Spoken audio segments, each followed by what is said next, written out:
Hey guys, Heidi Easley here at Texas Art and Soul, and I wanted to bring another interview success story of Jenny, who has been doing Facebook Lives and also selling kits, and how this has been working for her during this kind of change, the future of paint party businesses. So welcome Jenny, thanks for being here. Hi, thanks for having me. Okay, so tell us first off where they can find you on Facebook so we can go give you a like and some love. Yeah, so my Facebook page is Polly Lolly Crafty Workshops. Polly is from my last name. It's an unusual last name. My husband is Haitian. So people are always like, Polycarpe, what is that? It's Haitian. So I just took a little piece of that and put a spin on it as a fun little name. So that's where that came from. That's so cute. Okay, so you've been doing paint parties in person, and now obviously since we can't anymore, and tell us a little bit about your Facebook Live success. What's going on with that? Because that's new to you, right? Yeah, it's terrifying, but it's fun, and it's really rewarding, honestly. So I kept hearing you said it gets better to do it, just do it, just do it. So I decided, let me just get this going, and I started with one really simple project with a kids live. Within a few days, my viewership went over 4,000%, and I gained a lot more followers. I'm just trying to build a base basically with my live so that they could get a connection with me. And I've done kids stuff for parties. I've done a lot of kids' birthday parties in person, but I wanted to try to start building a relationship with some followers online. So I just keep it really simple. I do simple projects. I focus on things around the house, things that they could make and create in that time for the most part. I'm also just playing around with things. I've tried painting with the kids as well. So I'm still figuring out, it seems like I have a good reception with all of it, but I'm just testing it right now. I'm like, this is a perfect time to try all these different things, different times of the day. I'll post on some local groups if I can, Facebook groups. I'm just trying anything I can, and I've got a notebook, and I just keep notes on what I think's working and what's not, and I screenshot my insights all the time, and just to compare and see what's going on. And I let my kids pop in. I always want to focus on adult classes, but I'm always stressed they're going to crash in my paint party. So I've decided I'm just going with the kid thing for now. I know kids, I've got 4, and they tag in sometimes, they join me.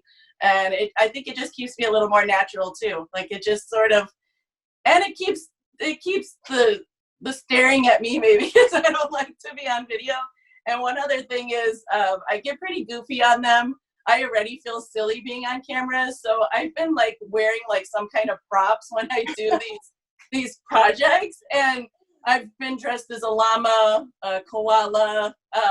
So I'll just put on a little headband or some furry things. My 2-year-old has an endless supply of dress up. So I see what I've got. And now the kids are like, oh, what is she going to wear today, And I'm trying to start, even putting facts about if we're making a caterpillar, talk about that.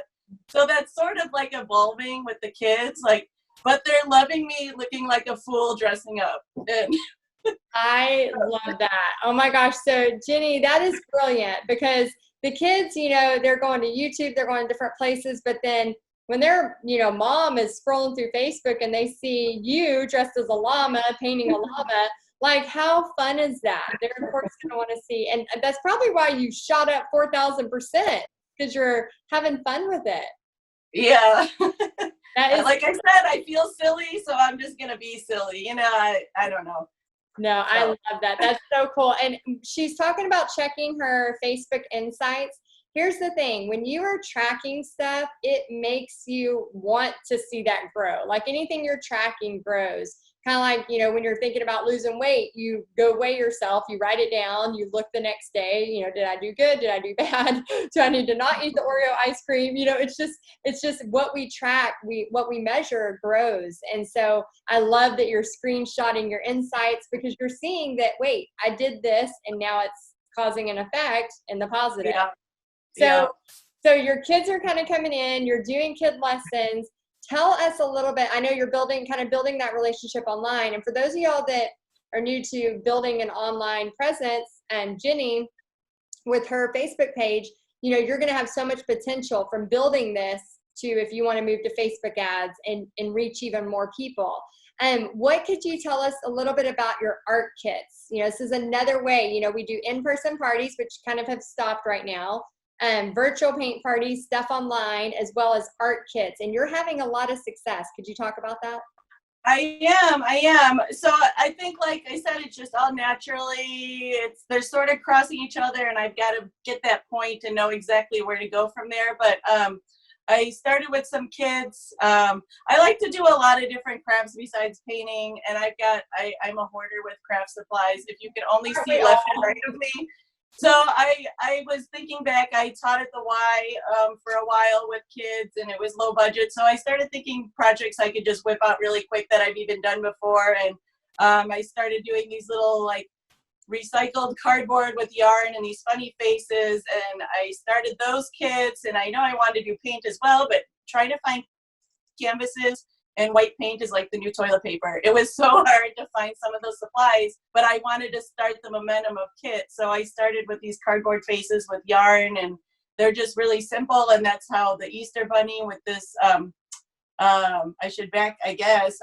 partnered with some local businesses, and they had an Easter Bunny dropping off baskets. So we put the kits in there as part of an Easter basket, and just started snowballing. So I've done those. I've been doing the canvas paint. And like I said, trying to find white paint was a little rough for a while, but I got some.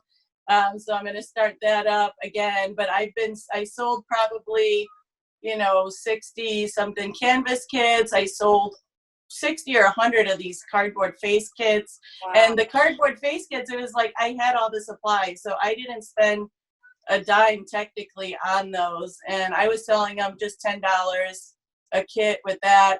And then even packaging, I'm like, well, how am I going to package this? So I like simple packaging, and I had paper lunch bags, and I put them together, and my background's design, so I designed these cute little labels. I like making kits. I like designing all the little aspects of it, so I tried to make it extra special and made little paper bag kits, and that's how we packaged them, and they looked really cute.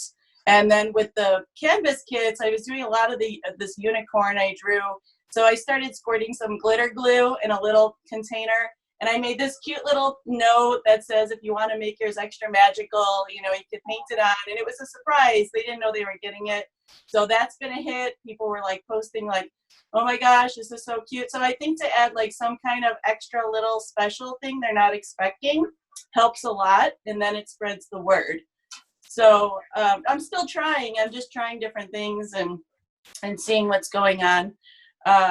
I've got some pizza boxes I just ordered. They're like a 10 by 10, and I'm hoping to put some kits together that way. And I ordered a rubber stamp with my logo on it. So I'm trying to get a little fancier with my kits as I go and evolve.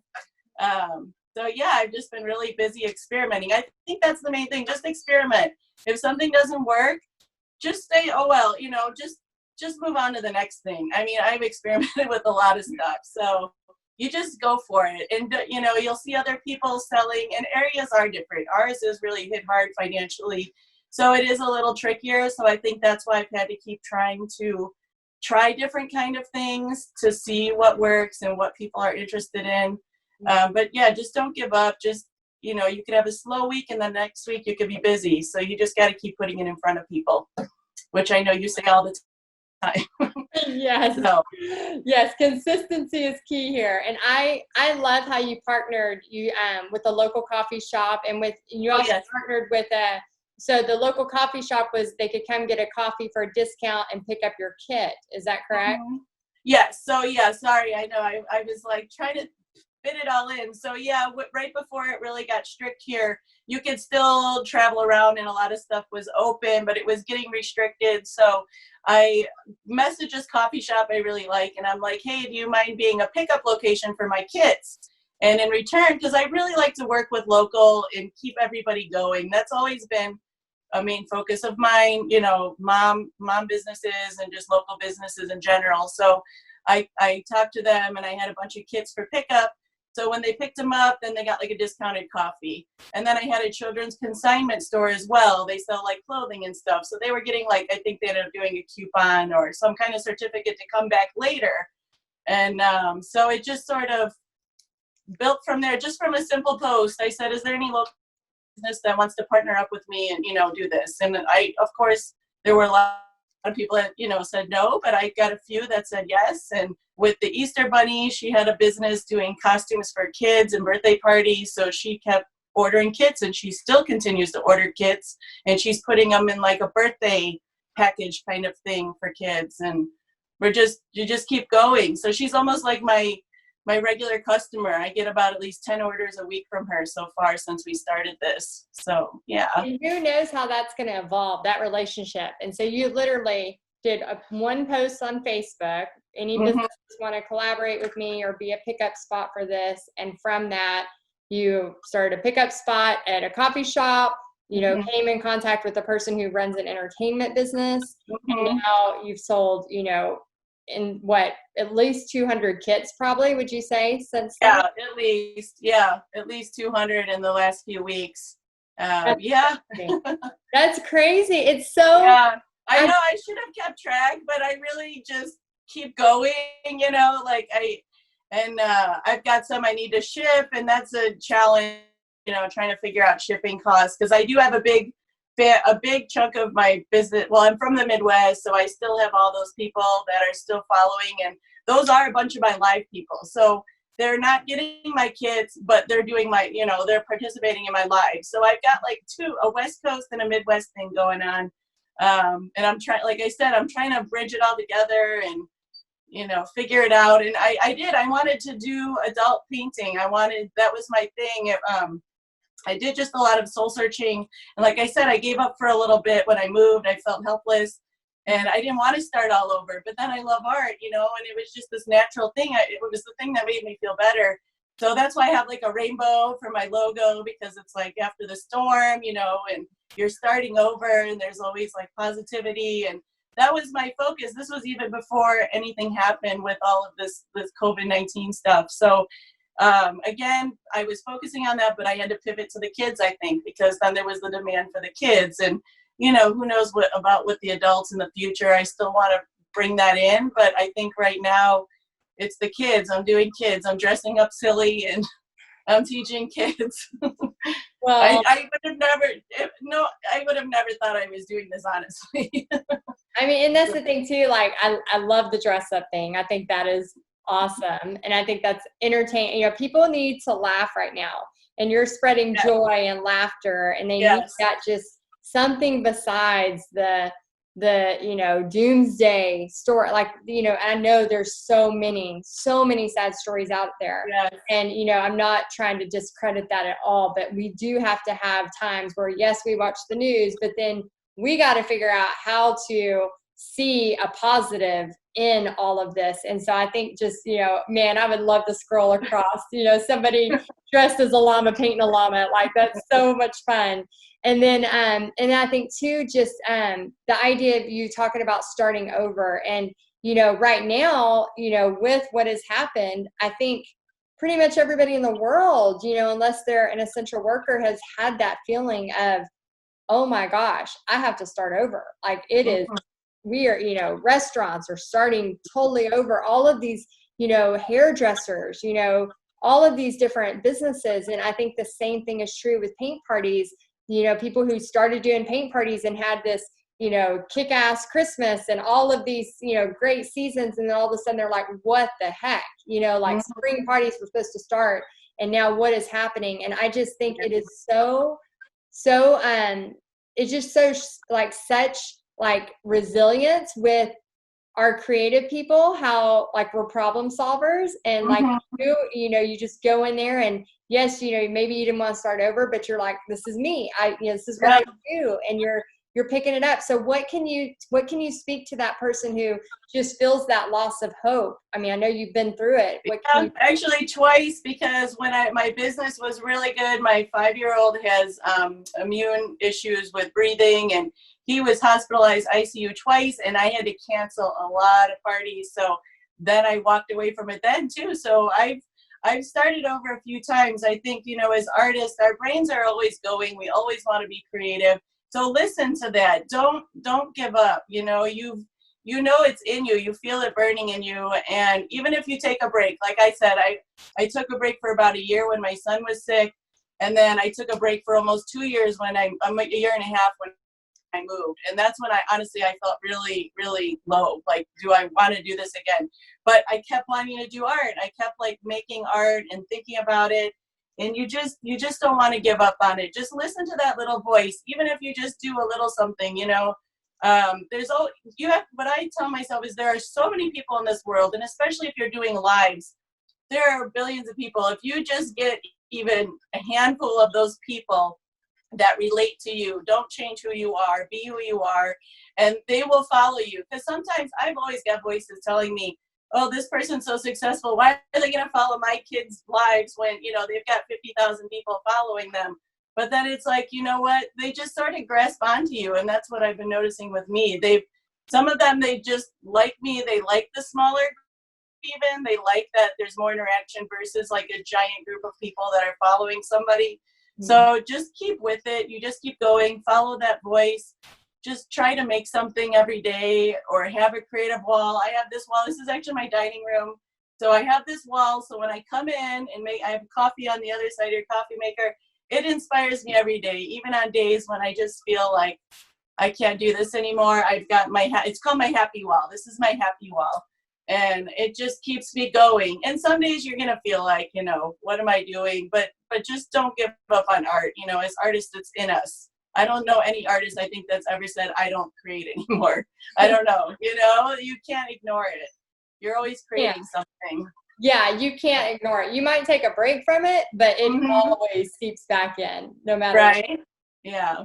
Yeah, and it's our way to find hope too. I mean, you know, art heals, and I'm so grateful God gave me that gift of painting. You know, like you don't have to be the best painter to have access to that hope and that joy and that, you know, feeling of grabbing a brush and painting and giving you that peace. So I love everything about what you're doing. I think you're just such a great example of somebody that's just like, hey, this is what we got handed and this is what we got to do.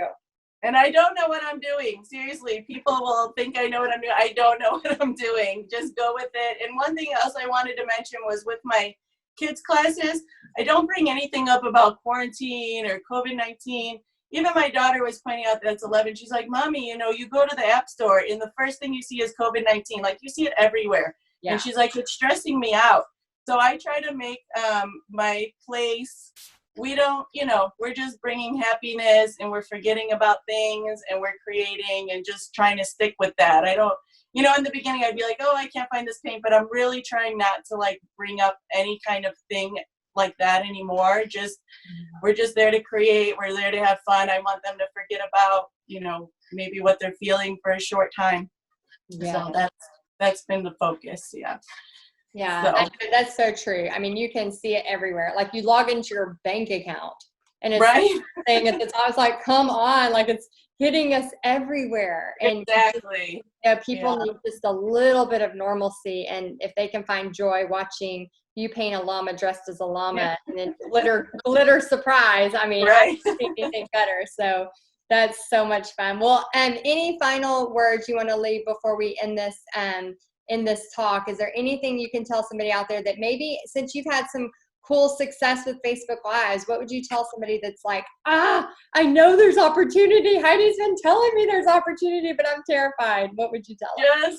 Just, you know, I'm like a planner. I like to be a perfectionist. Just throw that out the window. You know, it's almost like, seriously, the first one, just make yourself do it. Don't like think about it too much or you won't. Like I said, I don't even like pictures of myself, so it's so like beyond like what my comfort zone is. But you just do that first one and then you start seeing people watch it, maybe one or two, like that's what I've had, like one person, but you just keep going with it, because even if it shows, you know, one person, it just snowballs. Like my first one had maybe 4 people watching live. I've had over 1,000 views now on one of them in a few days. Like it just, you know, they share it. And so just jump in and do it, I guess. And then I have giant pieces of paper that I tape to the wall behind my phone. So if I like feel like a deer in the headlights, I could look, like glance up and keep me going, just keep me going. That way it's like sort of my security blanket. I usually don't even use it, but it's there. But I would say just go for it. It's worth it. I'm still scared to do them, but I am feeling better about it. And you sort of feel excited and you want to do another too, because you're starting to connect with people and then you're teaching and you miss teaching and you miss doing parties. So this is like your connection, and you'll feel it when you start teaching. All that nervousness goes out the window.